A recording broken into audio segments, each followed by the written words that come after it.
we're missing Peter. We're Okay. missing Peter. I will grab him once I get off this screen. Okay, thank you. Okay. I think he's the only one, right? Oh, and Jim. Huh? They're both coming in. Okay. Okay. And I'll hit the record button so we can start recording as well. Is it working? Yep, we're live and we're recording. Okay.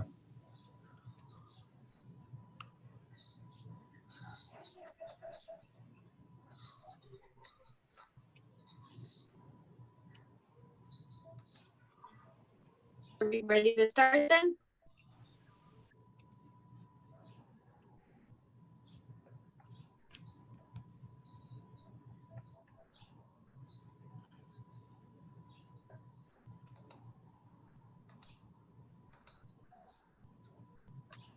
Are we ready to start?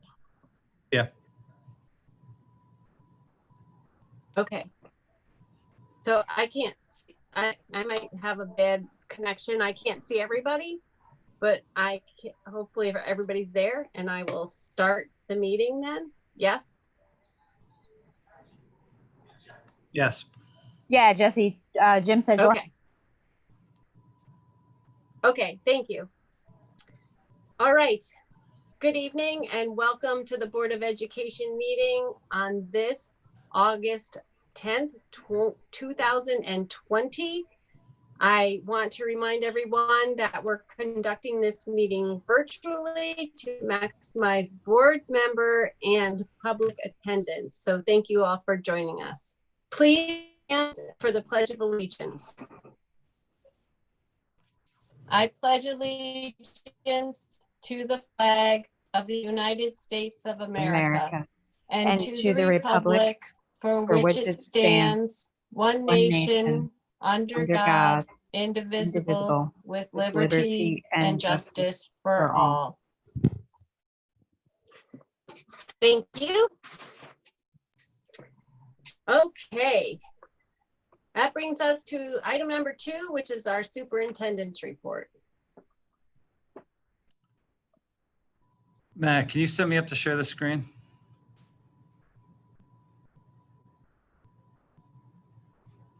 I think Linda will have to because she's actually the meeting. Oh, right.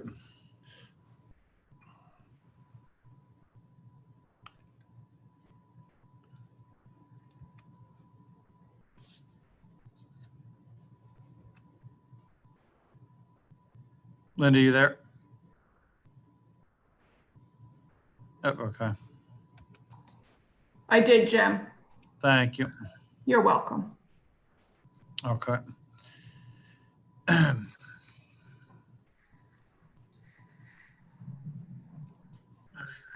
Yes. Did I thought I did. I'm sorry. Yep, no, you're good. You're good. All right, so thank you, Jesse. Sorry for the delay there. Getting things set up here. The Board of Education report. It's a small report for today for the news and notes section. Community Ed, we've communicated that we canceled the fall programs. There is one exception. As we went through the details with our coordinators, realized that we had some classes and workshops that finished last season virtually. We wanted to continue them, so we've asked them to move forward with that, forward with the virtual classes. There's some examples there. We do some workshops like Notary Public and Medicare, and some of those classes we decided we could do, so we're going to keep them running as long as they can do it virtually. Just kind of sharing some of the information, a lot of stuff going on, obviously the reopening, but we had a building walkthrough with the APTA. It was a request from the association, and we toured each of the buildings, potential classroom setups. Principal set up a sample configuration, and we kind of walked the spaces with their committee, and it was good. It was very informative, I think, for all of us, both the APTA, the administration, just to see the spaces set up and ask and answer questions and go through some of those things. That was really positive. And then the NYSBA convention update, which I know that you all get those emails, but just reminding you that they've decided to move the 2020 convention, which was going to be in New York City, to a multi-week virtual event. So more information coming on that, but we wanted to make sure you all were aware. And that is the brief report. And I have a Animoto here. Share with you now.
There's your news and notes, as well as your celebration of success. And again, thanks to Brian Radowitz for keeping the videos coming. That concludes the superintendent's report. Thank you. That moves us to agenda item number 3, which is public comment, and community members seeking to provide questions or comments to the Board of Education should email them directly to the district clerk. Information on that can be found on our website under the board meeting agenda. You can have that link right there, as Jim's showing on the screen. Okay, that brings us to our consent agenda. Do I have a motion? Megan. Thank you, Megan. Second? Chris. Chris, thank you. Discussion.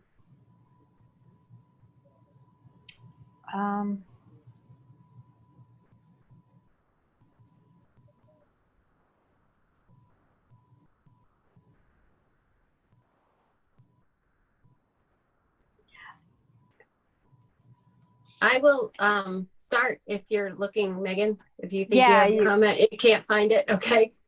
I am glad, a couple things. I am really glad to see that we have, during all this planning on reopening, I know so much is going on, and yet our outstanding staff still has time to do the education development committee and revamp the curriculum on some of those, which is item number E on the consent agenda. So I'm really happy. Not that I would expect anything less from you guys, but that we continue to move forward with everything that we're doing. You guys are amazing and doing it very well. And there's 2 thank yous that I want to point out. They're both to the Averill Park Education Foundation. One is for them funding the Story Pirates at Miller Hill Sand Lake. And the other one is for co-funding the Educator Enrichment Grant. So we appreciate all the support we receive from the Education Foundation. I just wanted to thank all of the individuals that stepped up to coach or head up. Hopefully the teams will be able to move forward with the fall sports and for the school year. But I would like to thank everyone who stepped up to do the extra time and effort to put in for the kids for the athletics. Great. Thank you, Megan. Does anyone else have any comments? Okay, hearing none, I will call this to a vote. All those in favor? Aye. Aye. Aye. Aye, sorry. Opposed? Okay, passes unanimously, I believe. It's really hard because I can't see all of you at once, so I apologize for that little bit of delay. Okay, brings us to item number 5, the resolution to create, or the resolution in regards to the employee benefit accrued liability reserve fund. Do I have a motion? Megan? Peter. Oh. All right. Peter makes the motion, Megan seconds. Yes. Okay, discussion.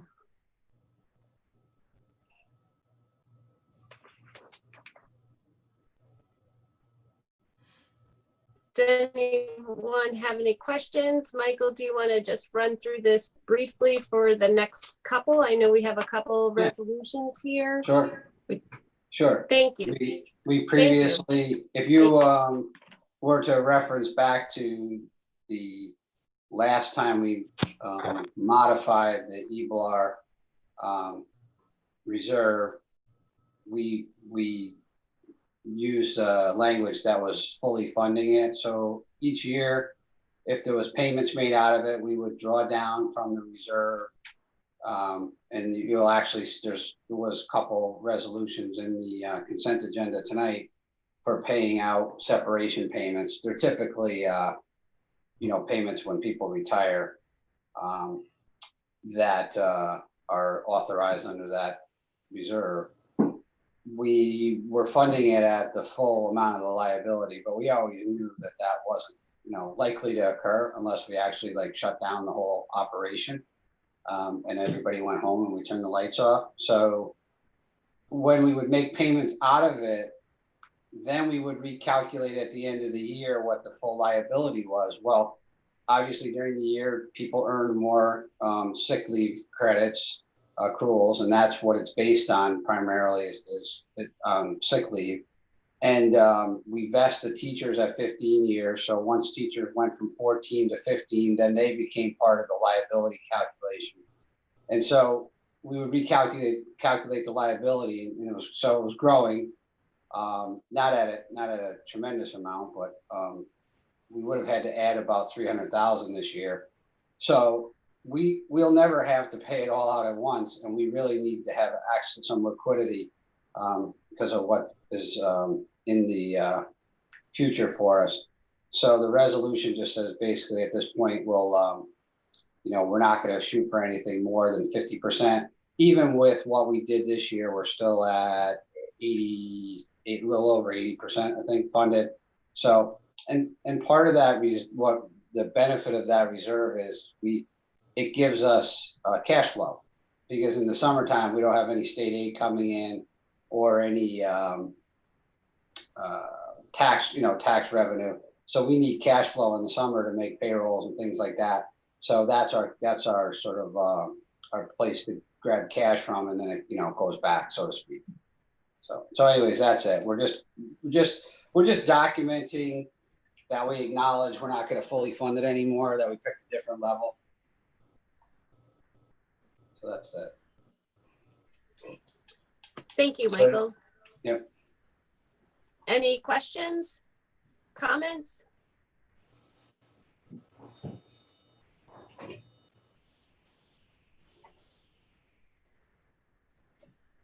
I'll actually just thank Mike for all the added detail and clarification that he sent out to us in relation to Doug's questions. And, there's always a different way of looking at things, but thank you, Mike. You're always very thorough, and we appreciate the extra added work that went into all of the, funds transfer resolution items, and you giving us the clarification. So thank you.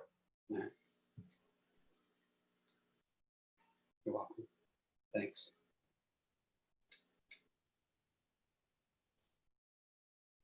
Anyone else? Okay, hearing no other comments or discussion, I'd like to call it to a vote. All those in favor to adopt this resolution? Aye. Aye. Aye. Opposed? It passed unanimously. Thank you. Did you mention that you wanted me to explain this? Do you want me to wait until you have your motions? Or talk about it?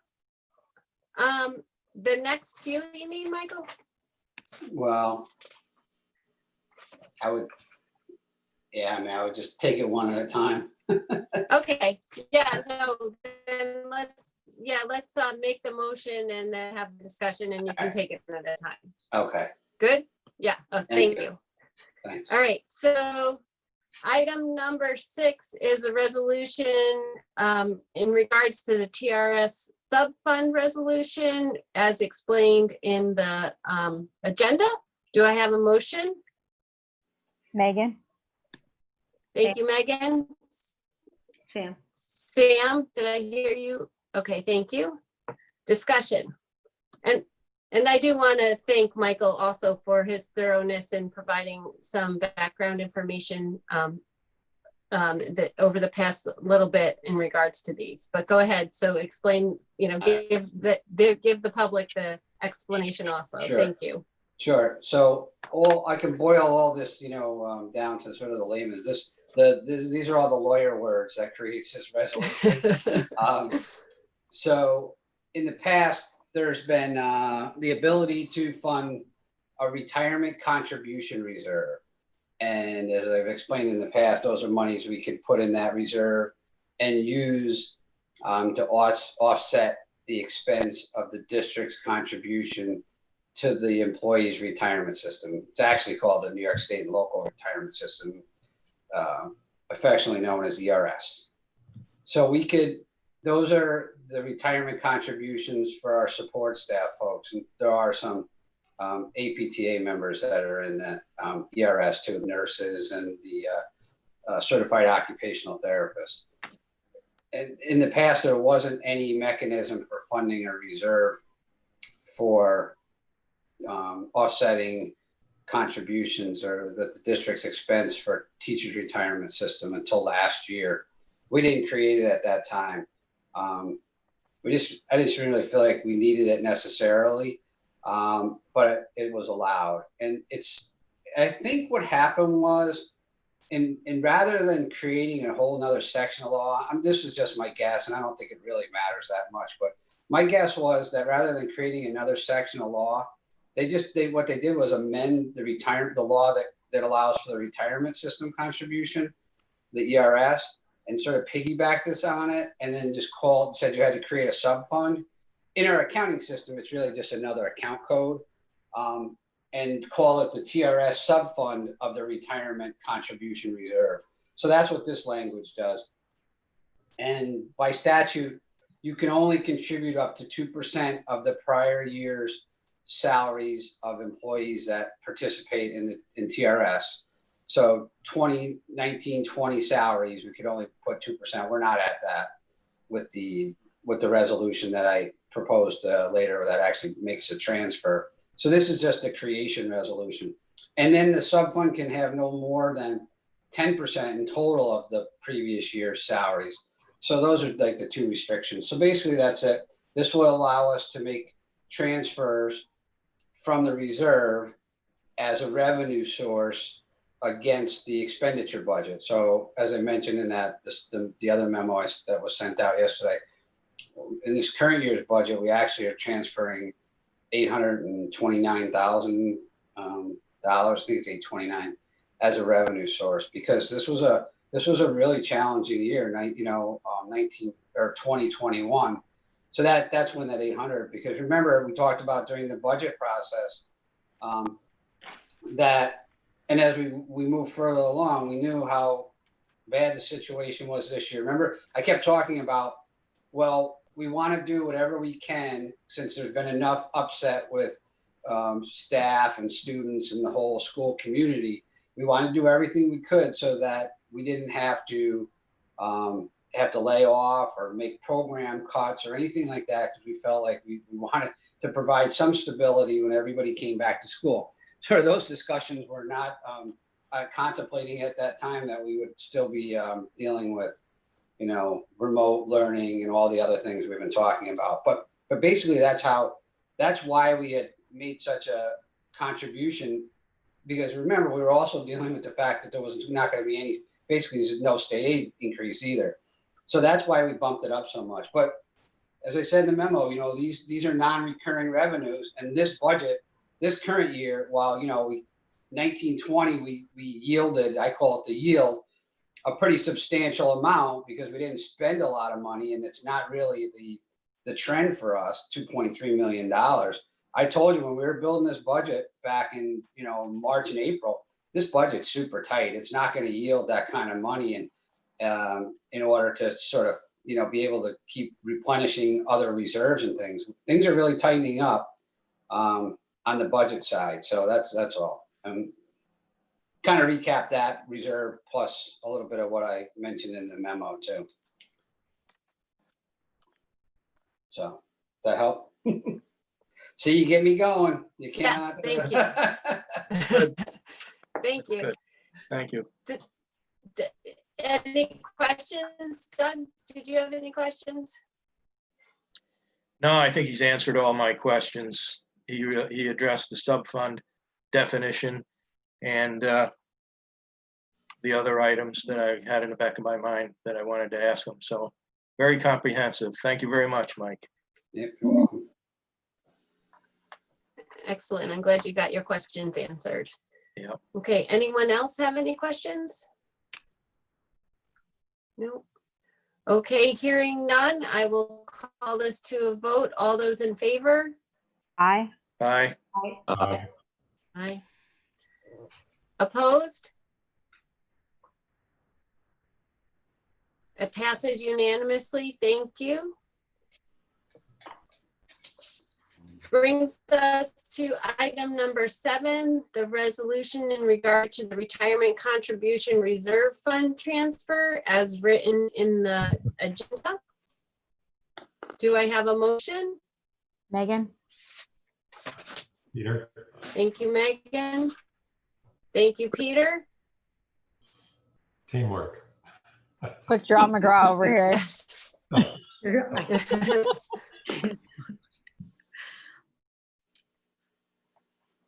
Discussion.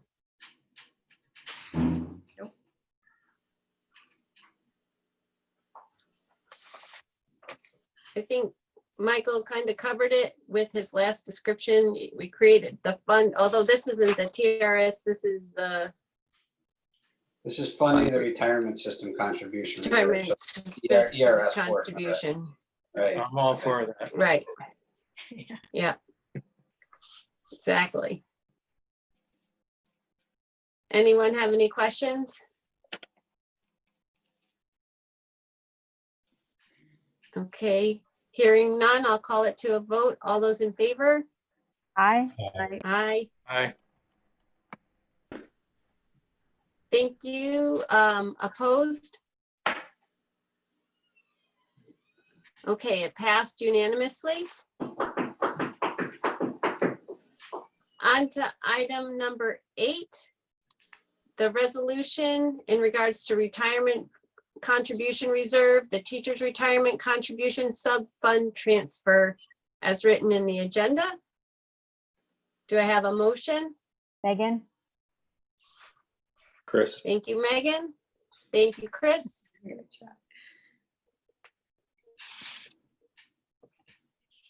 Any discussion? Just a general comment on all of these transfers. Can you hear me? This is Doug. Yes, Yeah, we can thank hear you. Okay. Thank I you. wasn't sure because my video's going in and out. I didn't realize it was that tight of a budget this year, and I appreciate Mike giving us an update on that. One of the controller's comments that I read for us recently, I just like to quote it, and it's just a general reminder for everyone. And that is funding reserve fund reserves balancing future needs with obligation to make sure property taxes are not higher than necessary. I get the impression you're doing that, and it's just my encouragement as a general statement for all of these funds to continue doing that.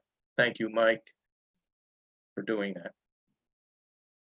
Was that, were you referencing, Doug, just can I, if you don't mind? That was something that you sent me. It was the controller report on page 4 of the memo, budget guidelines. Oh, of the memo that we sent Yeah. yesterday? Yeah, Yeah, no, that, if you read. it's a generic comment. Yeah, oh, yeah. Well, it was actually, it came from a different, what I was referencing there, but you're right. I think school districts in general, that's one of the things that the comptroller is actually very much looks for when they do the audits in the financial management area, is that they don't want to see, well, he does, I'll call it, the comptroller's office doesn't want to see districts with significant expenditure budget variances that are positive, because it's an indication that the school might be overtaxing. And that reference that I was making there, and that was actually from an audit of another district. And what I was saying is that wasn't from our audit. What I was referencing was that when they do make those comments, that's what they'll say. When they did our risk assessment, and our audit was published back in 2019, we talked with them quite extensively about where we had come from, that 0.5% of fund balance to how we got back to where we were. And they were very comfortable with, how we developed those reserves. And it wasn't really, like I said in the memo, none of it really was a creation of excess on the budget side, because we have very tight budgets on that side. So that's why I was showing the variances. So that wasn't a comment from our audit. But I think in general, you're right, though. We should be conscious of not, and I believe we are, because even in tough times, I mean, there's just no, it's not that there's no need for it. There's we need to be careful on both sides of making sure that we are able to provide. It's that very first budget guideline. We have to be both making sure that we provide the very best educational program we can, but be fiscally responsible. And that's what we look, to the community to make sure we aren't being indifferent when it comes to consideration of the taxes. And we try to, and we've met the tax levy cap every year, that it's been in place. So we haven't exceeded it. I think too, as a group, we have, especially through this whole ordeal with the having to adjust and make changes and things. I think that we as a group have been more than cognizant of the tax implications of how it's going to affect the community. I mean, we've spoken at that pretty much in depth at length about how much we want to make sure that we're not overbearing on the community. And that was why we postponed our capital project vote, was because we didn't want to put too much strain on the community. So Mike's always done a really good job as far as making sure that we're all well informed. But I do think as a group, we, do exhibit those qualities in conservative, spending for the community's money. Yes, I agree.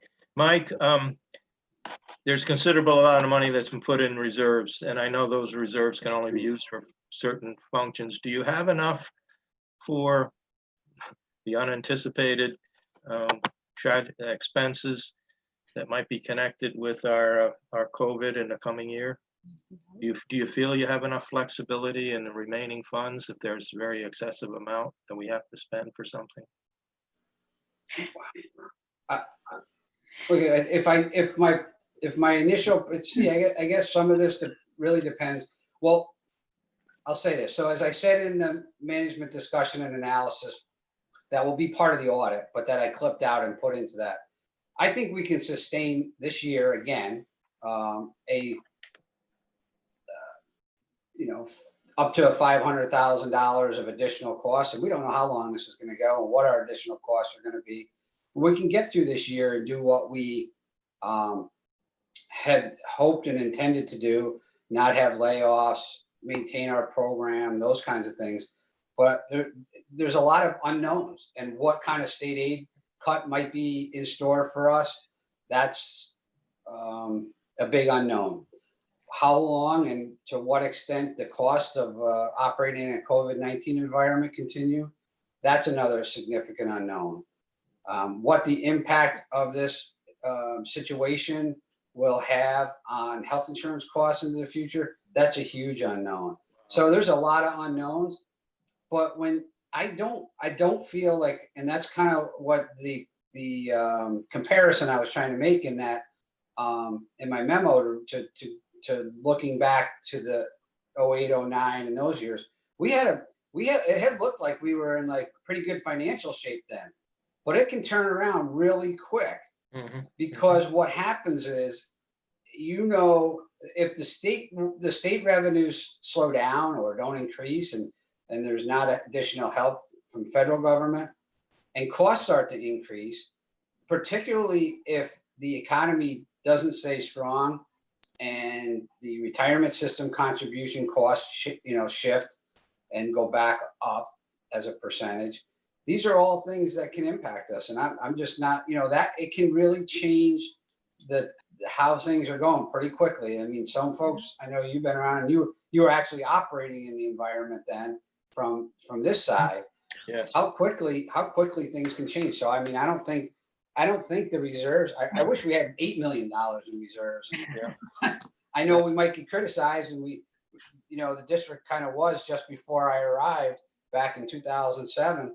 But boy, it really changed quick. In about 2 years, all of a sudden there wasn't a lot, and we were cutting. So That's right. yeah. So then I'm never comfortable. I'm never comfortable. Yeah. And then they started borrowing money from us to make up the difference in the state budget. Yeah. Yeah. So. Well, and we know that Cuomo had every intention of cutting school budgets across the board before even COVID hit. So, as far as where do they think they're going to get the money from, it seems like the first place they look is education. So we need to always be prepared that they're going to cut our funding, always. Thank you, Mike. And Michael, correct me if I'm wrong, but I mean, I think right now the whole idea is that the governor's decided that on a quarterly basis, I guess as new numbers come in, is how he's going to be kind of gauging. I mean, I'm not expecting there to be any sort of windfall, don't get me wrong. But at the same time, if he's at least could he take away money, or are we going to be at what we're at? No, so I don't think that, I know that was the talk, I guess back when the budget got passed, that there would be these benchmark measurements, and then they would take, change course or take action as they saw. But remember, then we got into the full effect of COVID and business shutdowns and things like that. They haven't really even talked about assessing the fiscal conditions. It seems like they've just sort of put it on the back burner, other than to contemplate what the possibility is that's coming from Washington. So I don't think there's going to be any decision made until they have a better understanding of what federal funds might be available to assist the state and school districts. So I feel like we're going to get in sometime into the fall, and maybe, I don't know, I mean, not to get into the politics of it, but maybe it's after the election. I don't know. But do I feel like it's just going to be flat? Not at all. I feel like there's going to be some kind of mid-year cut. I feel very confident in that, because even if we do get an infusion of money from the federal government or the economy starts to get going, as Megan said, we were already in a deficit situation. So I'm fully expecting that there's going to be some kind of cut. And that's what I had talked about all along. I said, well, okay, I said, I think we can, sustain this year. And we want, again, for all those same reasons, we want to maintain some level of normalcy for 2021, because of, it was just really not a good situation at the end of the school year. We wanted to give a better year without upset. and I said, you know, if we $500,000, we could probably survive that without having to make some course corrections. All that means is that, you know, we're dipping into our fund balance and reserves. And then we're going to sort of have to recalculate where we're at going forward to 21, 22. And that's a whole different story. But I'm fully expecting some sort of a cut. And that's why, completely understanding, you know, Doug's question and that he raised about the tax levy. I just feel like if we did that at this point, that would have to change what my thinking is potentially on what we would or wouldn't do for the current year if there's some kind of state aid cut. Just as a recommendation. Obviously, you folks have the last call on all of it. Hey, Mike, how does this, I'm sorry, I didn't want to interrupt. No? Okay. You know, completely different animal, but when you talk about, when you look at where you were standing when 2007 happened, right? In terms of like the scale of this emergency and the uncertainty that you're expecting, you know, where does this line up on that in terms of kind of the amount of money, you know, that's potentially, you know, in my mind, it may be a different amount of money, but the uncertainty here is the real thing versus, you know, in 2007, it might not have been so uncertain. It might have been you know, just a gigantic Mack truck coming at your face. That It was a Mack truck. came out of nowhere. and the financial, the shift happened so quickly over a 2-year period that it was pretty amazing. I mean, we had the benefit of seeing this, like I said in the memo, we've had the benefit of knowing for a couple years that there's been talk. If you went back and it's probably maybe when you folks were running for the board, you might remember a presentation where I talked about the comptroller. I had a quote from the comptroller who was already saying back then that we're 5 or 6 billion, I forget what the number was, in, you know, deficit already looking out. And that was kind of like, oh my goodness, I was saying, here we go again. So at that point, we were trying to figure out, okay, you know, how can we bank some money because we want to be ready for what's coming. And, you know, that's really, you know, why we started putting some of these monies away. You're right. The unknowns, there's so many. Yeah. We kind of had, I remember we were trying to, I remember the board meetings, we were trying to preserve. I mean, we spent down we were down to, you saw it. We had $250,000 in fund balance, which was just really, it was dangerously low, but it was really an effort to save every bit of program we could. It was pretty horrible. And so what we've been trying to do is put ourselves in a better position, not to have to go through that to the same degree, but it's hard to know. And we were building this plan before, you know, coronavirus, you know, was existing. And all of a sudden now it adds a whole new level of, you know? Yeah. So I don't know. It's gonna be a challenge. Yeah. Thanks for all your hard work. I mean, I've said it before, it's a great education for me, Yeah. for the new kid. Thank you. Thanks. Thank you, Same here. everyone. Good. Is there any further discussion on this resolution?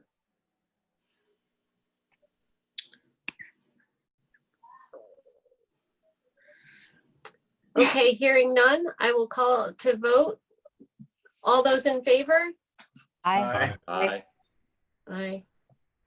I believe that passes unanimously. I think I heard everyone's voice that time. Thank you.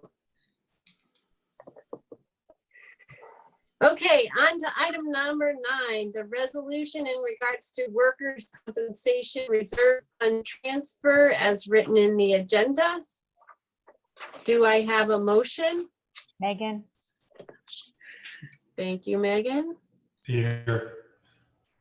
Peter, thank you. Discussion? So you want me to give you briefly? We are self-insured for workers' compensation. We participate in a statewide consortium of school districts of similar and a little bit bigger size where we buy excess insurance. 600,000 is the threshold. The rest of the cost we self-insure. We evaluate through our third-party administrator what the current reserves are on all our open claims at the end of the year. They're in the neighborhood of 700,000.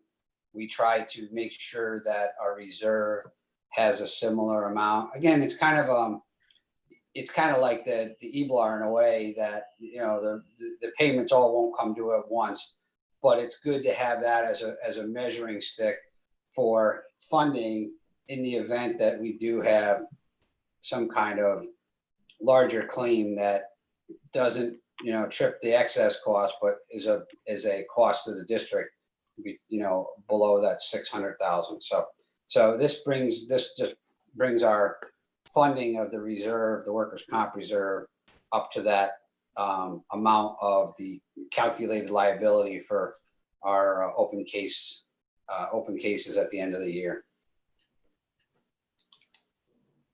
Thank you. Any other questions? Any questions, I should say? I gave a good overview. Okay, hearing none, I'll call this one to a vote too. All those in favor? Aye. Aye. Aye.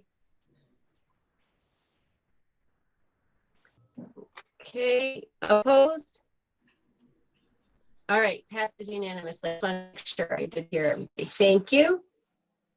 Brings us to item number 10, a resolution in regards to the contract for cooperative education services as written in the agenda. Do I have a motion? Megan? Doug. Second. Thank you, Megan. Thank you, Doug. Discussion. This is our network printer copier leases, 5-year leases. These are the machine. This is the so it's a big number, but these are our workhorse machines that are up, our bigger machines in each of the buildings in the district office. So so this is just the re-upping of the new leases on the next generation machines. And remember, we do this through BOCES, because when we lease this equipment through them, we get state aid on these lease purchases. Well, they're not technically purchases, just on the lease agreements. So, Mike, there's no major changes or anything to the contract language, right? This is pretty. Yeah, this is basically what it was before. Boilerplate, yep. And actually the newer machines are a little, not a huge amount, but less expensive than the machines that are going away. So.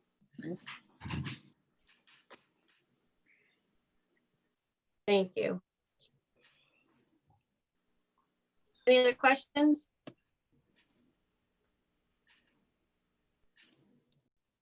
Okay, hearing none, I'll call this one to a vote. All those in favor? Aye. Aye. Aye. Okay, I think I heard everyone that one too. So that passes unanimously. Thank you. Item number 11, a resolution in regards to the authorization for duties of tax collector as written in the agenda. Do I have a motion? Megan? Here. Thank you again. Thank you, Peter. Discussion?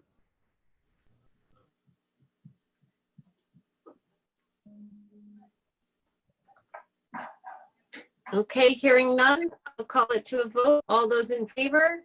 Aye. Aye. Aye. Okay.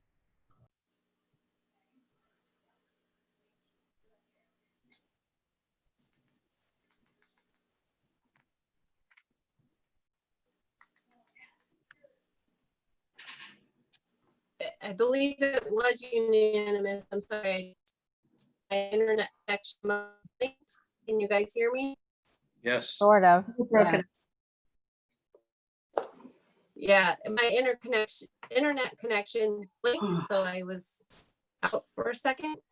So I believe that was unanimous for the resolution in item number 11. Okay, you guys can hear me? I can't Yes. see anybody anymore. Yeah. Okay, thank you. Item number 12, a resolution in regards to the tax warrant as written in the agenda. Do I have a motion? Megan.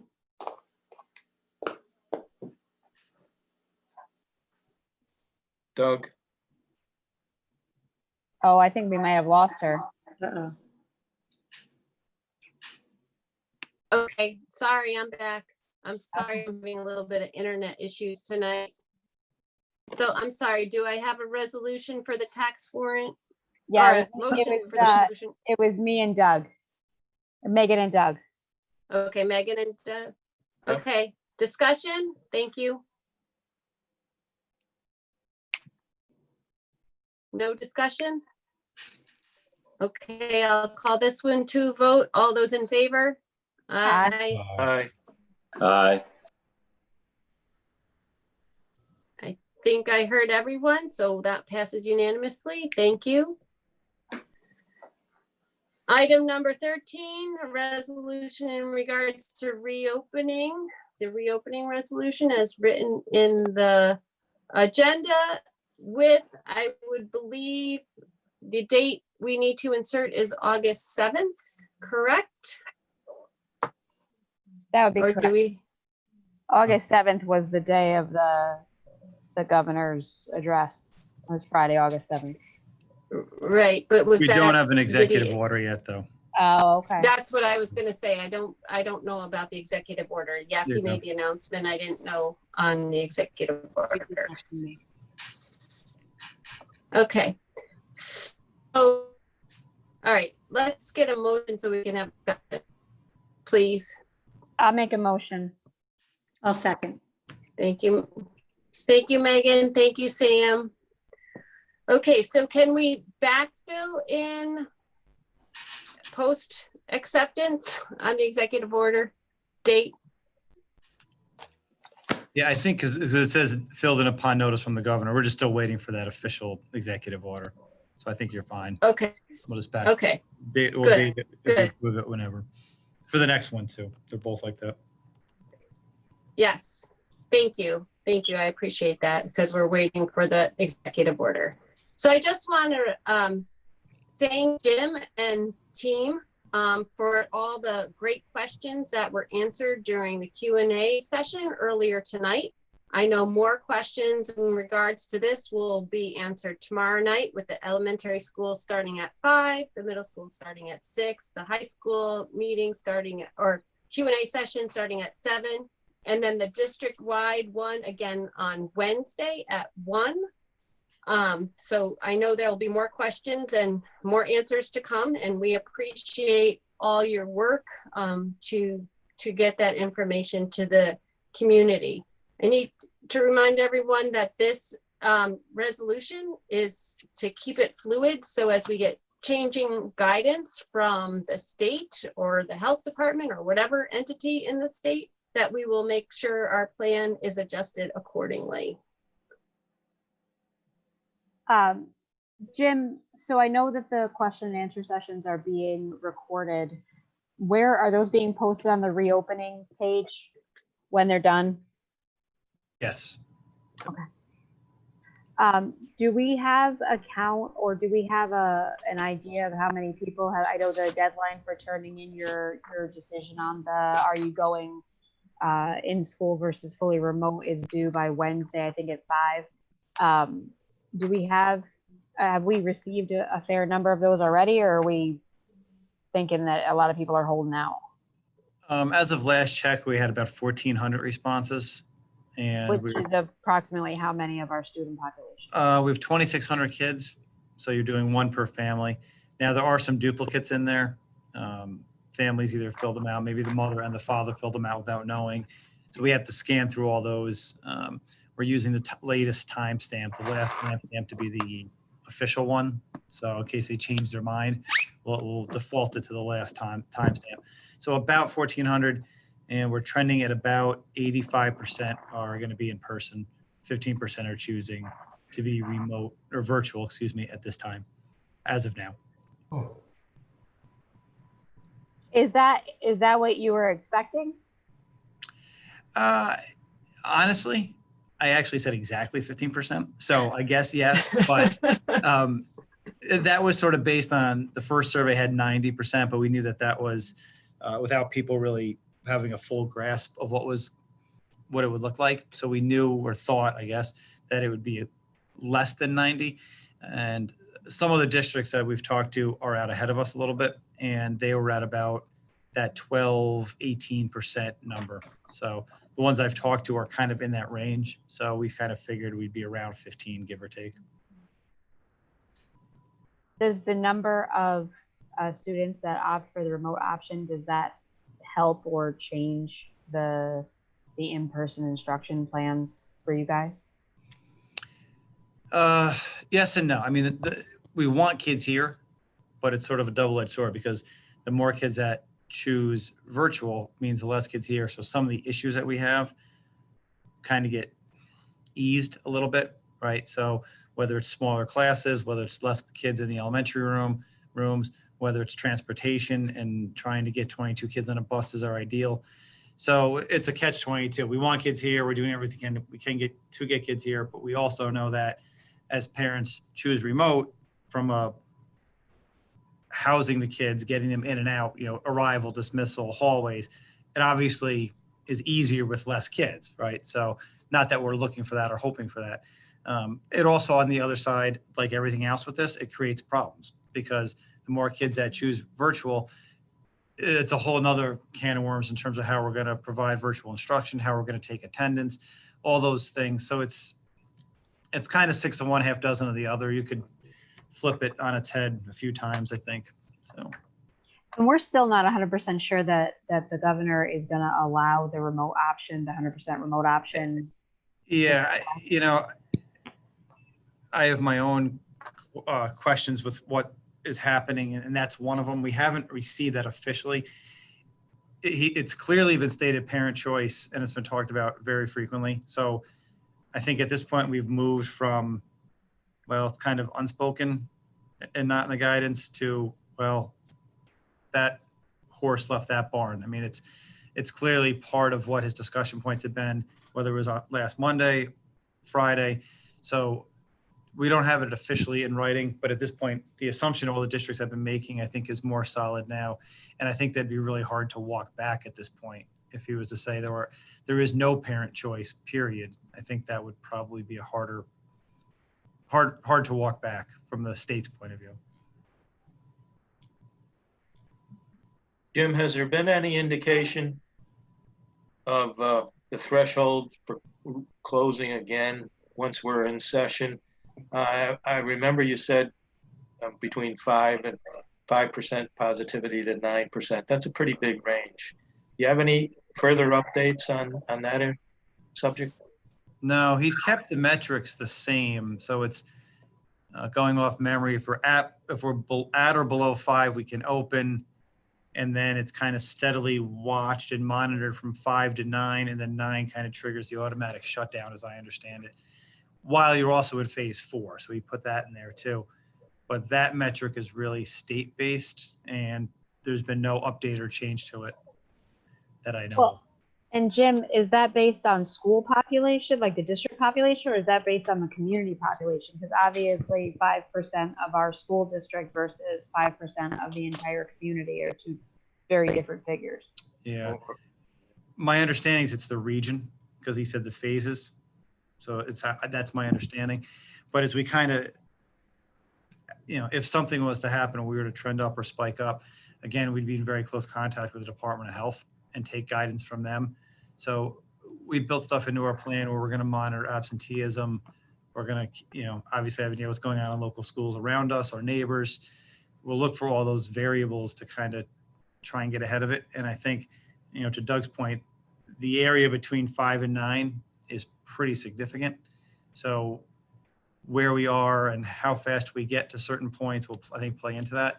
We'll have the ability to do things on our own before the governor metric kicked in, right? So if the region was still in phase 4 and, at 5 or 6 or 7%, but we as a district were suddenly at whatever, 9, 10, 11%, we'd have the ability to adjust course ourselves and make the decision on our own. So there is some flexibility in there from my understanding for the local district, especially if it's in consultation with the Department of Health. Great, super. So the department, Doug, are you, is that okay? Yeah, that's a good answer because I'm glad we have some local flexibility with those numbers. Yeah, I agree. Well, and so you mentioned that DOH, obviously, like they're central to this whole process. And do you anticipate a couple of times, we've talked about kind of reverting or not reverting, but turning over. So if we do have a positive, something like that, if we do see that, you'd work in tandem with them. But then when a positive occurrence happens within the school district, following their guidelines, do you anticipate before kids show up that you will get real specific, like what those guidelines would be, like an example of, step 1 is this, step 2 is that you would get those specifics before? Are you anticipating something like that from the DOH instead of them just saying, you'll turn it over to us and then we'll see what happens? You'll turn it over to us and X, Y, and Z will happen. Is that what you're waiting? I think my answer would be a definite maybe. So if you had asked me that last week, we were told pretty clearly in our conversation with DOH that they have their own procedures, their own protocols in place. But we had kind of said to them, like, hey, can we get it in writing, or do you have stuff? And they kind of explained that every situation is so different, right? And there's so many variables into it. So I think they have their own internal processes and protocols they follow. But there's a big difference if the kid is stopped at the bus, or if the kid is in school for a day, or if the kid's in the lunch line. Like there's so many variables. So it kind of said to us not to expect anything too specific. So I guess that first part of my answer would be no. Mm-hmm. And then with the governor's announcement on Friday, when he directed us to take the plans we've written, and then now it's been clarified to literally just pull out those pieces. Those things that he talked about are already in our plan. Contact tracing, testing, and remote learning is all in our plan. Now the clarification has been take those and pull them out and post them separately. Literally in the guidance we've gotten from BOCES is directly word for word. So you're not doing anything new. You could update it, fix it, or change it because it's a live document, but whatever's in your plan is just you're pulling it out and listing it separately. So with that change, what we have done as a BOCES with the 3 counties, right, Rensselaer, Columbia, and Greene, but specifically with our county, is we've asked the county health department to develop specific language of their own that we all can use to insert into our plan. So all the schools in Rensselaer County will have the exact same wording in our plans. We pretty much do right now. And that came up on the call. I actually asked that question because I talked to 2 of our neighboring districts and confirmed that we had the same plan as they did. Not verbatim, but in principle. And we did, and it came up in the call that all of us in the county had it. And it was the exact guidance from the Department of Health, which is really that 3-step plan of our nurse knows, right? The school nurse would be the first one to know. Mm-hmm. They inform our directors of nursing. We have 2 of the co-directors. They immediately call the Department of Health. And then the Department of Health really takes over the scene, if you will, in terms of who's going to get contact tracing, who's going to get tested, when are you going to shut down? Is it a building? Is it a classroom? Is it a hallway? Is it a wing? Is it that all is going to come from DOH, and we'll follow their guidance. And so are you required, like when you submit the plans to Cuomo, do they, how much information do you then have to give to the DOH so that if they're like, they know what zones, they know what sort of the high school layout's going to look like in the new, like what PES is going to look like in a new layout, what, Miller Hill Sound Lake is like. Do you have to give all that information to them, or do they already have it? The physical structure of the building? Yeah, the physical structure. Do you have to give them, oh gosh, I was like, my battery's running low. I just plugged in. Hold on 1 second. No worries. We're all checking our batteries right now. It was so, I just did that. I thought it was me. I It's totally. my battery. All right. Sorry about No that. worries. No worries. That's where I The just. connection started going when it was during Michael's talk there. So I plugged into a landline, a hard connection. So I hardwired that. And now that I thought I had all my ducks in a row here. Okay, no worries. I suck the energy out of the room, huh? Well, like logistics, Yeah, not really. I mean, they have layouts of our building through SED, and the plans that we're submitting have to have some form of SED approval depending on the level. So, and that's kind of in the plan with, like, if we were adding new construction and all that type of thing. Now, really what they're looking for is layouts. Example, if we use the gym as a classroom, Yeah. we just need to get that stamped by our architect. Okay. That drawing. That's just to make sure egress type stuff is taken care of. So that I wouldn't say they really have a physical layout plan for the buildings or the district. DOH would have the name of the kid, the address of the kid, all that stuff. So that's what they'll use to track numbers and be able to adjust their metrics. But I don't know if that answers your question. Like who their teacher was and who they were in class with and what, like, I don't know, what zone of the playground, would they have to, I'm getting into the weeds, but. The thing that they're emphasizing to us is the contact tracing. Yeah. So Yeah. the easy thing was we take attendance, but we're trying to do a lot more in terms of tracking with sign out sheets, where kids go, when they go. The high school is actually looking at an electronic pass system that'll kind of track you a little bit simpler and easier. Mhm. And that's getting into, I guess, the proactive side of it, right? The high school is doing zones. They're going to have different color zones to try and track where kids go and keep kids a little more in their area when they're supposed to be in their area. Middle school always has used the wings. There's the 8th grade bathroom. There's the 7th grade bathrooms. I think they'll just kind of double down on enforcing that, right? So it's all those type of logistics in terms of the cohorting, but the contact tracing piece is going to be important for us in terms of making sure kids are signing out and we know where kids are at all times so that we could backfill who they had contact with. Yeah. Well, and then cross-referenced also with their bus transportation, Absolutely. right? Because obviously they're not going to be bused with the same kids that they're in class with. Yep. Yeah, there's two, and that came up in the DOH calls. There's really, for the elementary world, there's two main cohorts. There's your classroom and there's your bus. Transportation is going to use assigned seating, and that'll play a role. Again, going back to the DOH guides, if it's the kid in the first seat who tests positive versus the kid in the last seat, and all that stuff will play into who was around and all that type of stuff from their end. So just for clarification though, are you saying that the Department of Health has actually said that they have the final say on who needs to be traced?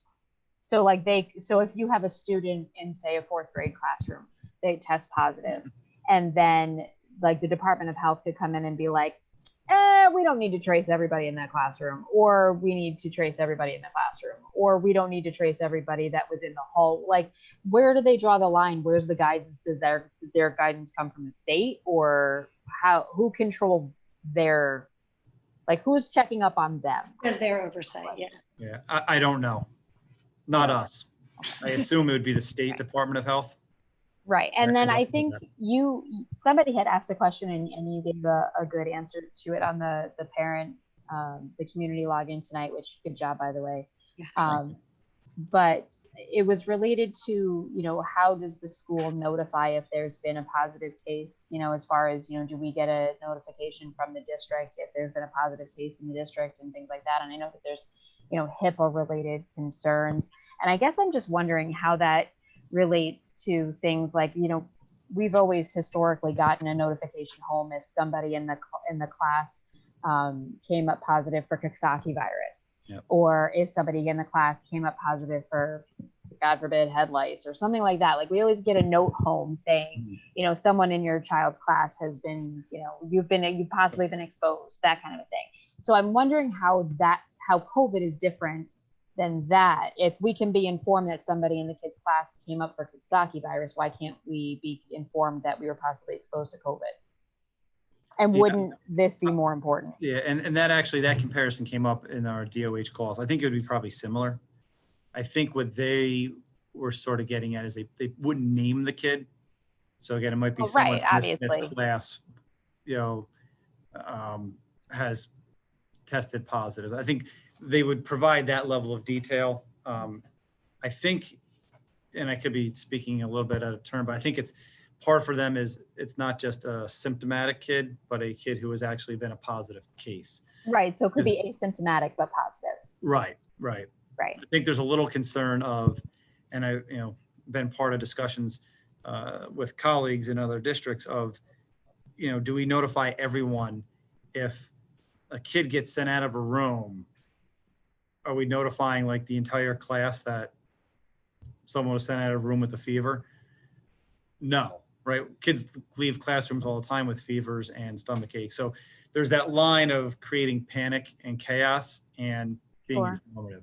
So I guess another question that I had, though, along the same lines as from the Department of Health is that through this entire process, Rensselaer County has struggled with having adequate amount of testing.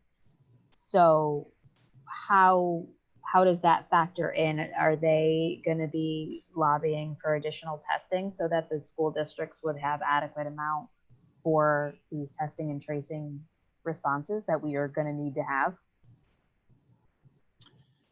we talked with them more in terms of the lag time, in terms of how long tests were taken to come back. I don't know if I'm specifically referencing because even in one of the Facebook Lives, they had specifically said that they don't have the capacity with the districts with testing. Now, tracing is another factor, but testing is a factor as well. And I think you referenced in the parents forum that now the new guidance that you just got today, because you can they just keep flipping the switch on you constantly. So I commend you for not losing your mind. But the new guidance today was that any student that's out of school for any reason has to provide physician guidance and a negative test to come back. So we legitimately have a shortage of tests in Rensselaer County. They've said it all along that we don't have enough tests. And so how is a family going to provide that if they can't get a test? All right. I don't know. That's a good question. It's do we have to be concerned about gridlock where these kids are stuck at home because they can't get what they need? And then how does that factor into our reopening plan? That's a concern. Yeah. No, it's a fair point for sure. I agree. But Jim, if a student is out for any given reason and not able to return, we could possibly put them in the remote section for that period of time, correct? So hopefully they wouldn't lose ground. How smooth would that transition? Could that happen? It's a great question. Someone's waiting 10 days for a test result. I'm in my office still, and I could show you. We have a giant movable whiteboard that says reopening outstanding issues, and we have a meeting at 8 o'clock tomorrow morning with the admin team. That's one of the ones on there. Is the movement as we build this system, the movement from a student who is in person to virtual. We've been asked very good question. If you're virtual and we switch to remote, how does that look? And I don't have the answers to those questions at this point. And that is why this resolution is fluid. That's right. That's right. Yes, that would be, thanks to Jeff for his fluidity. Yes, that would, that would be, yep. Well, and I guess too, and I was wondering, and I also appreciate all of the question and answer session that you gave us previously. And I know I continue to be asking a lot of questions and whatnot, but I think because the feedback I'm getting is a lot of concern in the community, even people that answered the survey one way and now they feel completely a different way and they're not sure how to respond. And I think we're all as parents, I mean, you, Jim, you have to send your kids into a completely different district. So you legitimately have no control over what happens with That's your right. own kids. And so you're in the same boat as us, Yep. and it stinks. Yep. So No, it's true. I guess one of the other questions was like, with some of the classes in the high school level, there is intermingling of grades in some of the elective classes. Like the theater class had all 4 grades. And so then how do you address, that cohort versus, if you have a 9th grader who then is in a class with seniors, but then they're also in a class with other 9th graders because of we don't obviously want to limit the curriculum of kids, who are in an honors level class with upperclassmen or things like that. But I'm sure that Keith is trying to figure stuff out, but like, are those things that are coming up when you're talking about cohorts and alphabetical and, all of those things? And then how does that relate to remote learning as well? If you have a kid who is going to opt for remote only, is their curriculum then going to be limited because they're remote only? That was like a dozen questions. Yeah, no, I started to think and I realized I didn't know which question I was. So then my thought was just turn it over to Matt and get out of the way. But How does Matt feel about that? well, so there was I think the honors course, singleton type course issue, Yeah. which is a concern because we want to offer, we want to offer kids whatever we can, and we don't want to limit their schedule.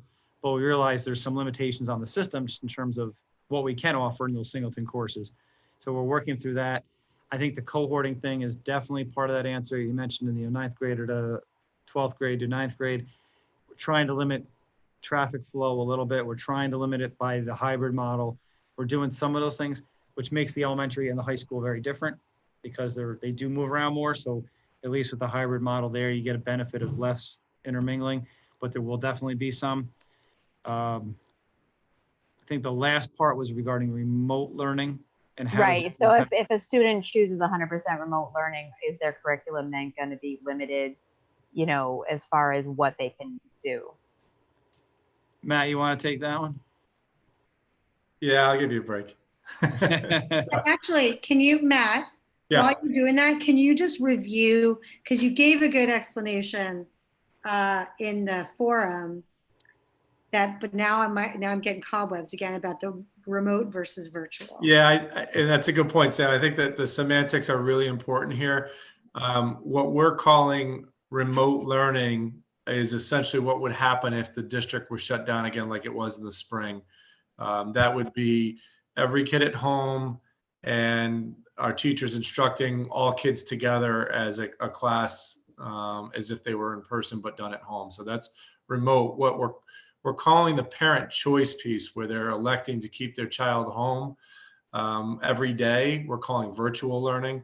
And that's going to take on a different entity. It's not going to look like the 100% remote, simply because we know that our educators are going to be teaching in a hybrid model at the same time. So I think we're going to have to realize that it's not going to be the exact scenario that we're seeing our hybrid students. It will be a different type of learning. We're kicking around a few different ways that we might be able to do it, whether it's trying to figure out ways to staff it with our existing staff, look at online coursework. Jim mentioned in the earlier session that BOCES was contemplating doing some kind of a shared instructional service where our kids could take a course from a BOCES instructor. We both agree that trying to pull that off in 3 weeks is a challenge. Probably not something that we would want to buy into, simply because we would like to figure out if we could do it ourselves. But I think I think there's a realistic chance that not everything that we can offer in person we're going to be able to do for students in virtual, simply because of the manpower issue that we're going to face. We're going to try to do as much as we can until we get the numbers after Wednesday, or probably into next week. We won't know exactly who those people are and what those courses are. And once we see that, we might have a better idea, and maybe it will work in our favor. But I think it would be somewhat naive to assume that it's going to be exact, because I think that it would be a challenge for us. So if you have a situation where you have students in the district who are maybe have a disability, like let's say we have a student who has cystic fibrosis, which I know or believe that we do. And so then legitimately their parents may not feel comfortable with them being in a school building with the risks involved. How do we provide them with the same level of curriculum that they, like if they were going to be an honor student as an in-person student, should they be penalized because they have a disability that prevents them from being in person?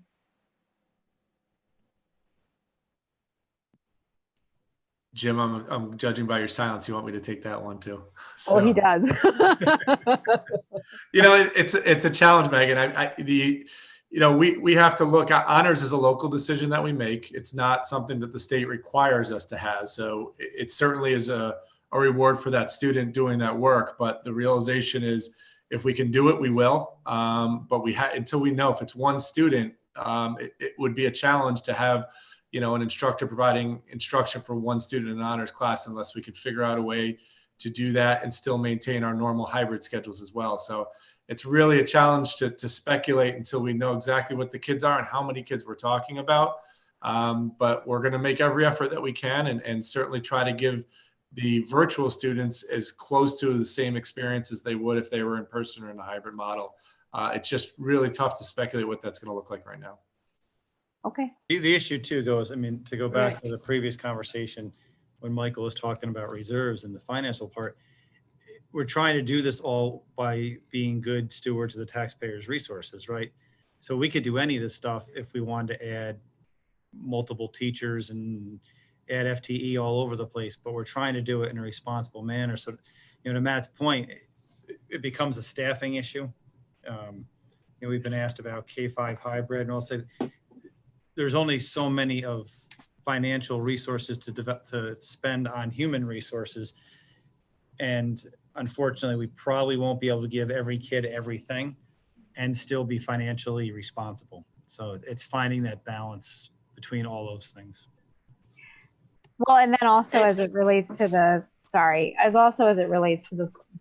fully, virtual option, how do we address things like Regents exams if they're still having Regents exams and things like that? So I think that's a question for when we get further in the future, because obviously Regents come in June, maybe some in January, but we're still focusing on what's coming in the next 3 weeks. Yeah. And which is why we're saying that this plan is fluid, and clearly our staff is doing the best they can to address every question and make it best for every student we have in the district. And nothing is going to be ideal this year. And I think they're doing the best that they can with the information they have at the moment. And they'll have more information after Wednesday when we know the breakdown of students. So they'll be able to do a better job sharpening their pencil on how things are going to look at that point. Mm-hmm. I don't disagree with any of that. I also think that there's a lot of this that falls well outside the administration's control, which absolutely it's all heaped on them, but they don't really have the ability to control those things. So any question I have is not a criticism to Jim or the administrative team. I think they're doing an amazing job. And my concerns really far go beyond how I think that Jim and the administrative team are doing. I think they're doing amazing with the situation that they've been given. I think that really my concerns fall with those areas where it would then fall to someone else outside of the district, and my lack of confidence in those organizations and controls where Jim and the administrative team don't have the ability to go beyond that scope. I have full confidence in Jim and everything. I think we all have those concerns, like anything that we can't control, right? Right. But we all have those concerns. It's absolutely not a criticism of Jim or the administrative team. I know they're doing the very best that they can. And I don't want it to be mistaken that I'm criticizing the administrators, because I know that they're doing everything they can. Thank you. Does anyone else have other questions? I did just have one more thing, and we obviously the students are, that's been our focus. I just had one, again, it was kind of a clarification. We've been sort of kind of digging a little closer with each question, but I just wanted to clarify the teacher status and what they I remember Kim answered the question. It came up again just about like taking leave or accommodations. Again, recognizing that we just, like, you're only starting to get a sense of how many parents are going to keep their kids home. So you don't necessarily know where teachers are going to be assigned, but is there some kind of, obviously if somebody is a high risk for COVID, if they have underlying conditions, et cetera, as a teacher, leave is open to them. But I just was wondering if we had at this point more clarification on what the word accommodations for teachers is. Like, if it's okay, they don't have a respiratory illness necessarily, but it's maybe one tier down of risk level, maybe in their household. Like, what is the accommodate? What is that? Do we know yet what that means? How the teachers get? Yeah, Kim had to jump in late because she was in a graduate class, so I had the answer prepared, but I also was stalling for time until 8:30 when she got on the call, so she can answer it directly. So, Kim, I've stalled as long as I can. It's your turn. It's kind of hard to answer because every situation is going to be a little bit different. So, the ADA process is an interactive process with each employee. So it's really going to be contingent upon what documentation we get from their physician and what their physician is recommending. And then is it a reasonable accommodation? And that's what, and, some may be, some may not be, so if it's, I don't know, maybe they need a face shield and a mask, could we provide that for somebody? Probably. If it's something that's going to cost the district thousands of dollars, that might not be considered a reasonable accommodation. So, I don't know that I have a good answer. And honestly, I have not really received any accommodation paperwork yet. I've given a lot out, but I haven't had anything come back in. So I really won't know until I see what's coming in.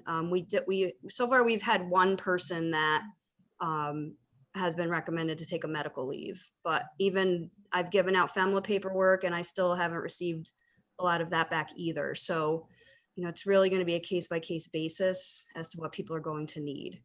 Okay. Well, so FMLA paperwork has to be partially completed by a physician, right? So it's entirely possible you haven't gotten it back because it's really difficult to get in to see your doctor right now, unless you're having a situation. Right. And I think the doctors are, getting this information. Like, we just faxed ADA paperwork to a doctor on behalf of an employee. So, they are getting inundated, not, with every employer probably right now, whose employees. Right. Would I guess what we need. Oh, sorry. Just one question as it piggybacks off of Sam's question as it relates to reasonable accommodation. Is a reasonable accommodation something like if someone has, risen to a certain level of criteria that those individuals may be put in charge of remote learning? I know Jim in our question and answer session for the last meeting had referenced that it's possible if you have an elementary student that chooses remote learning that they may be taught by a teacher from another building. Is that the type of is that some of possible reasonable accommodation for a teacher who maybe is not someone we would want to put it in that high risk in-person instruction? Maybe we would put that person in as a remote teacher so that they're still teaching, but they're just not teaching in-person classes? Possibly. It's really going to depend if we can offer that accommodation. So like, it's going to come down to numbers, and it's going to be a little more challenging at the secondary level than it may be at the primary level. So, again, it's all going to have to be evaluated based on, our numbers and what our employee needs are.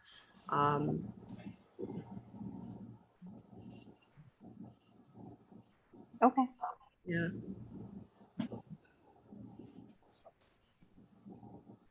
Whoops. Thank you, Kim.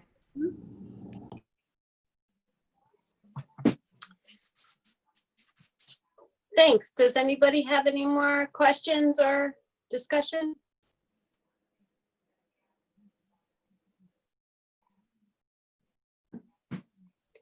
Okay, hearing none, we will call this to a vote. All those in favor? Aye.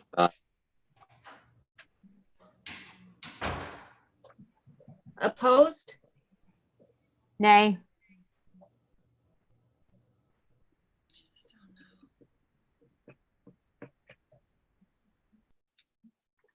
Was that just one nay? I think I might need to do, I heard, and correct me if I'm wrong, I heard Peter and Chris say yay and Megan say nay. So I guess I need, I said yay. I'm sorry? You need me. Okay, so, and Doug. I did not hear Doug either.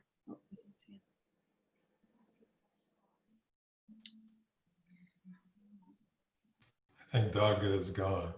I don't see his He's still face there. on there. Yes?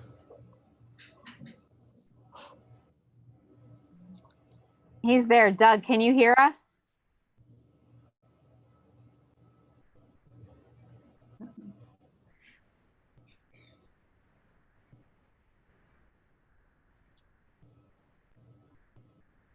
Doug?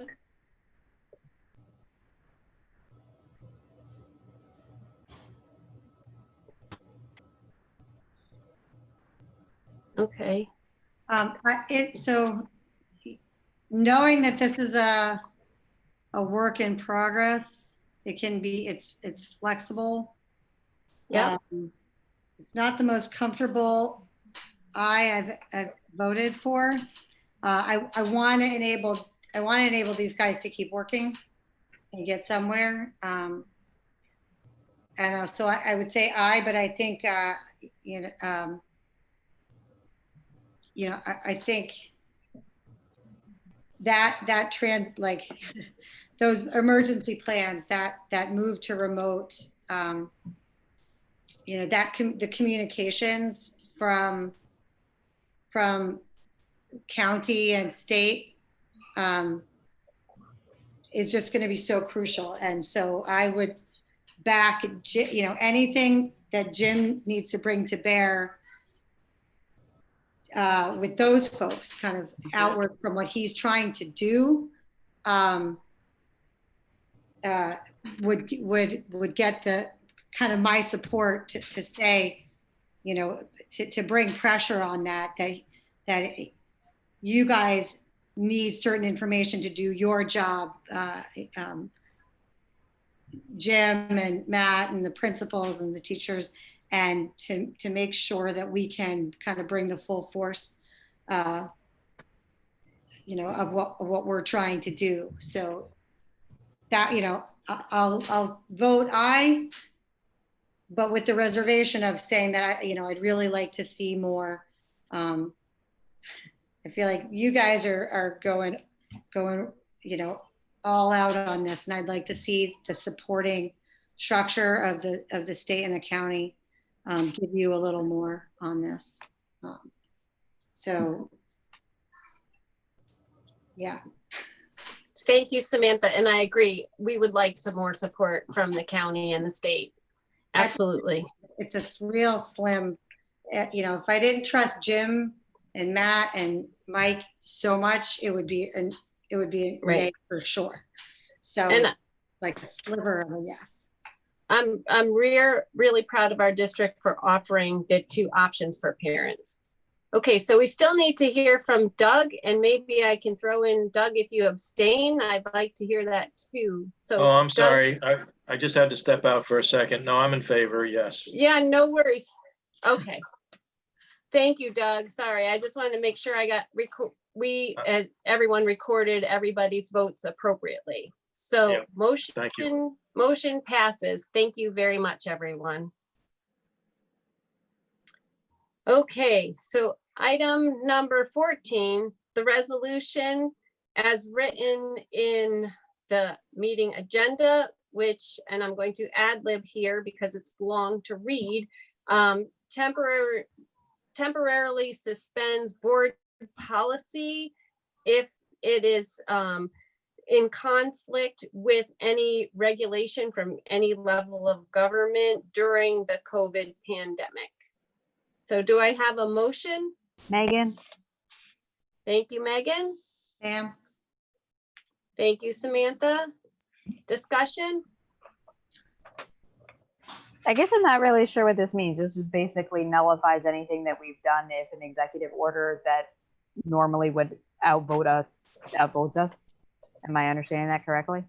Yeah, so if we have a policy that directly conflicts with something that's an executive order, for example, that the governor put in place, then we're going to temporarily suspend that board policy until the COVID pandemic is deemed over. What we don't want to do is get into a situation where we're suspending board policies and reapproving them and re-amending them and whatever, because this whole thing is fluid. So this is kind of a blanket resolution that says where we're in conflict with state guidance, federal guidance, county guidance on COVID related items, those entities will supersede our board policy. And once the pandemic is deemed over, then we'll go back to our board policies as they stand right now. Am I oversimplifying that, Jim? That's exactly it. And just as a Okay. kind of quick thing, NISBA sent out, Kim is helping with this. She's taking over policies. Was it like 8 policies or something like that? And it was all this type of stuff, most of them, not all. A couple you're going to see in the next policy installment, the policy review. But when we talked with Jeff and his people, they said that's exactly why we did this resolution. They came out at the exact same time, basically. And they said, you could modify every policy you have, or you can just do this resolution to say what we're saying here, which is suspend your policy as needed based on. So it's just a simpler way of doing it. Doug, you're chuckling. I am. No, my wife just came in. She's heading out to bed. So no, that's all. The lucky one. Okay, I thought you were chuckling because you're like, yeah, we don't want to be working on policy every second as No. these things is fluid and changing by the minute. So, okay. All right. Any other questions, comments in regards to this? Thank you. I will call it to a vote. All those in favor? Aye. Aye. Aye. Thank you. I think that passed unanimously. Item number 15, to approve the memorandum of agreement by and between the Averill Park Central School District and the Averill Park Teachers Association to create a second stipend for the Director of Nursing position, so the co-directors each receive a full stipend as opposed to sharing one equally. Do I have a motion? Megan? Samantha, did I hear you say yeah? Yes. Okay, and then I heard Peter second. Yes, you did. Okay. Discussion? All those in favor? Aye. Aye. Aye. Okay, passes unanimously. Thank you. Item number 16, to approve the agreement with the town of Sand Lake regarding the construction of sidewalks and a shared use path along Route 43 and 66. The new sidewalks and the path will provide a safe connection for pedestrians and cyclists, as currently there are no roadside facilities to accommodate them. Do I have a motion? I'll Megan. motion. Thank Doug, you, motion. Doug. Second by Megan. Yes. Discussion. I think sidewalks would be a nice addition. That's great. Yes. And in the works for a couple of years now. Finally coming to fruition. Good. Anyone else? Okay, hearing none, I'll call it to a vote. All those in favor? Aye. Aye. Aye. Aye. I think I heard everyone, so it passes unanimously. Tell me if I'm wrong. Okay. Item number 17, to approve to accept district safety team members representative for the 2020-2021 school year as per the agenda. Do I have a motion? Megan. Thank you, Megan. Chris, Thank you, Chris. Discussion? I'd like I to will- thank all of the individuals listed here for stepping up for the added responsibility. I'd like to thank Doug for stepping up from our perspective. You're welcome. Yes, thank you, Doug. I look forward to it. Any other questions, discussion? Okay, hearing none, I'll call it to a vote. All those in favor? Aye. Aye. I don't know if I can vote for it. Oh, right, because you're on there. Okay. All right, so I think I heard 5 yeses and an abstention by Doug. Correct. Okay. Linda, did you get that okay? Yes, I did. Thank you, Jessica. Okay, thank you. I just want to make sure we're I appreciate that. Thank you. Yes, thank you. Okay, item number, I'm getting really past my Roman numeral knowledge here. Item number 18, approved to accept the guidance program plan for the 2020-2021 school year. Megan. Thank you, Megan. Do I have a second? Yes. Peter, thank you. I heard him first, Chris, sorry. Discussion? I just want to acknowledge all those people for this and code of conduct and the school safety plan, which is the next one, that the work must go on even while we're trying to figure out how to reopen too. So I appreciate everybody working, doing their normal work and then some. So we appreciate that. Any other discussion or questions? Okay, hearing none. I'll call it to a vote. All those in favor? Aye. Aye.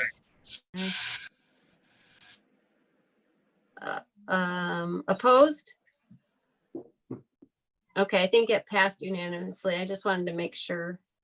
Mhm. Okay, item number 19, to approve to accept the code of conduct for the 2020-2021 school year. Do I have a motion? Megan. Thank you, Megan. Chris, Thank you, Chris. Discussion. Does this go there? Okay. Hearing none. I'll call it to a vote. All those in favor? Aye. Aye. Aye. Okay, I think that passed unanimously. Okay, item number 20, approved to accept the district-wide and building level safe school plans for the 2020-2021 school year. Do I have a motion? Thank you, Megan. Do I have a second? I'll second it. Thank you, Doug. Discussion? I think the district does a fantastic job with safety for the schools, and I appreciate all the work that went into this. I agree. Any further discussion? Okay, we'll call it to a vote. All those in favor? Aye. Aye. aye. Aye. Okay. Passes Bless unanimously. you.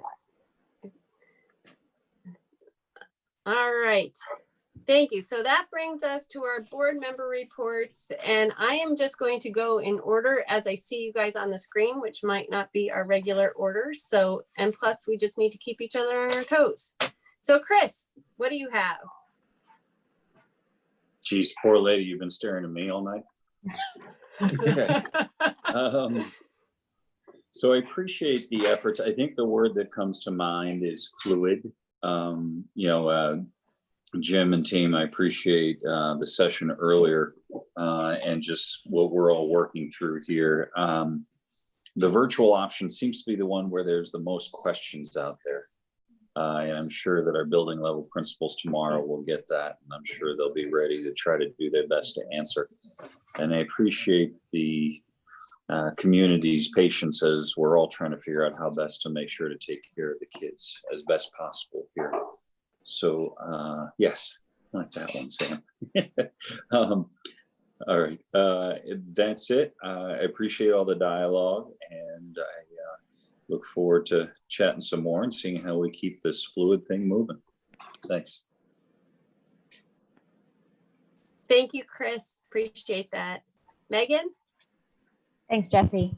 I want to thank Jim and Matt and the entire administrative team for all of their hard work putting together the plan. My nay vote has absolutely nothing to do with you and 100% to do with the dereliction of duty at the county and state level.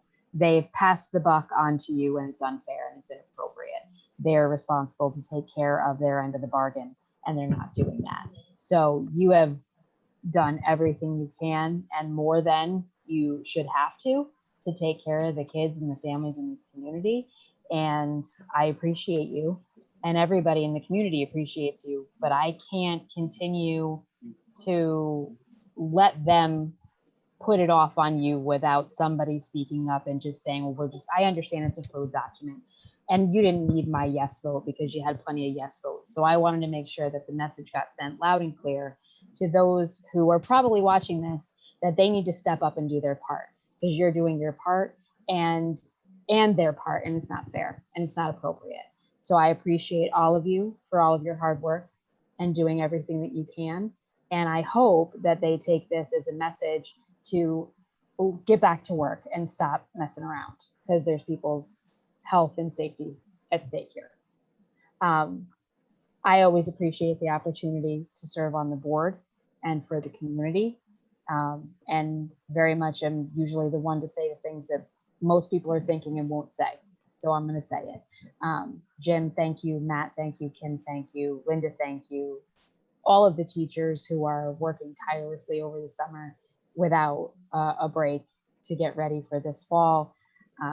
And the staff and the janitors, thank you to everybody who is really doing more above and beyond than they should have to. Thanks. Thank you, Megan. Doug?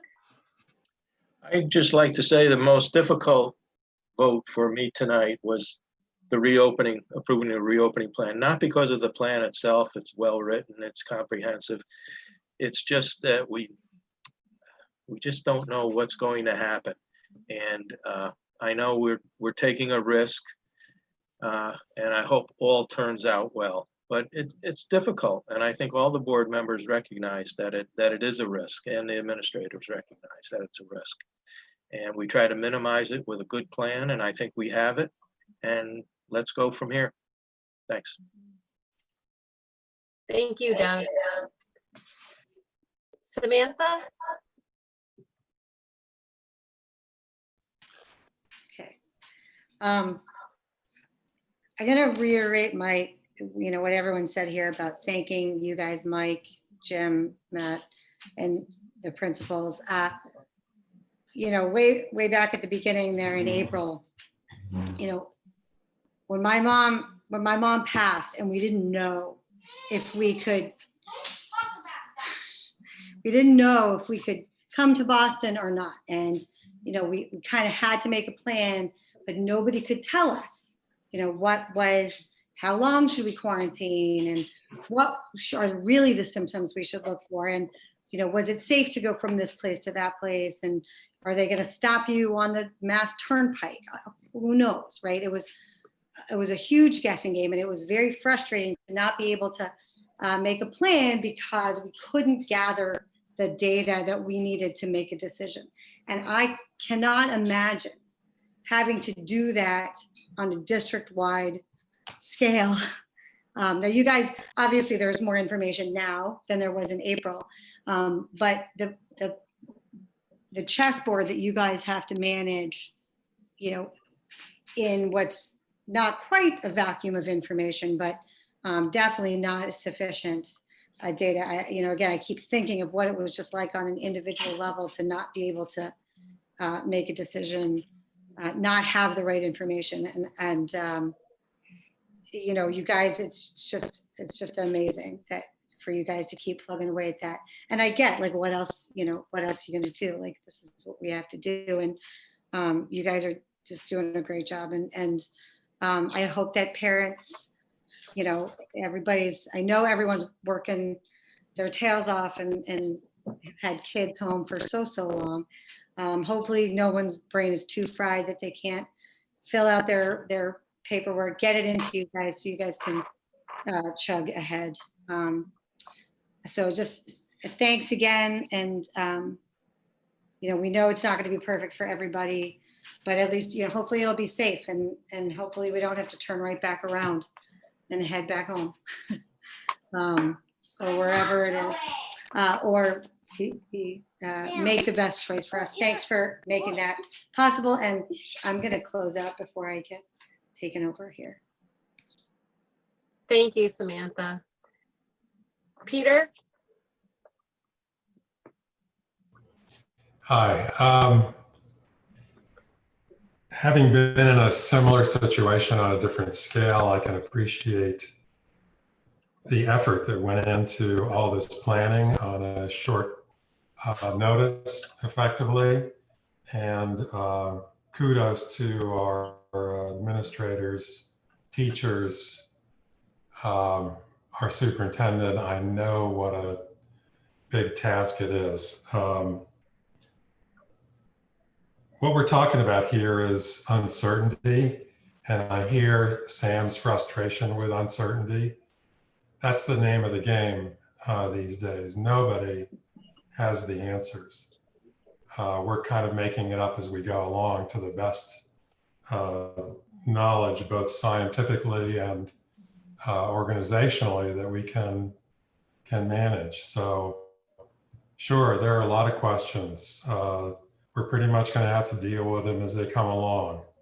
I encounter this all the time. We're running an on-campus lab this summer, and there are some things that we didn't anticipate, like a student coming in with presumed positive symptoms. How do we deal with it? Well, we had a plan, but this doesn't fit that plan. So you have to make adjustments. And that ties in with the fluidity that Chris mentioned.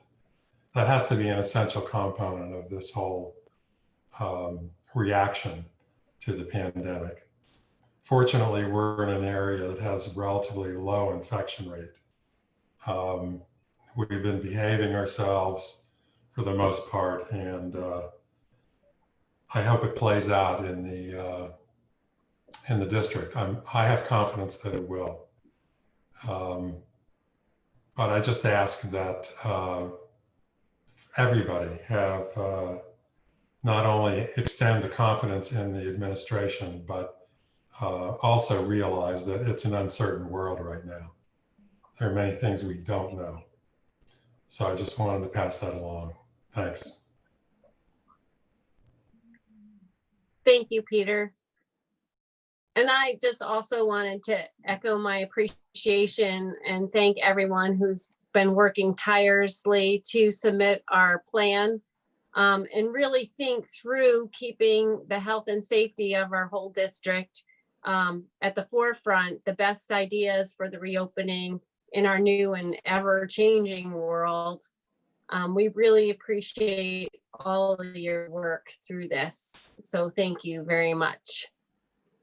Okay, we do have some informational items in item number 22 that were attached. So just everybody has noted those, I believe. And it brings us to item number 23 to adjourn the meeting. Do I have a motion? Megan. Thank you, Megan. Second. Peter. All those in favor? Aye. Aye. Aye. All right. Bye. Thank you, everyone. Thank you so much and have a great night. Thanks, guys. Say goodnight. Good night. Aye. Good night. All right, Gracie. You. Say goodnight, Molly. Good night, Mom. Good night, everyone. Good night, Paul.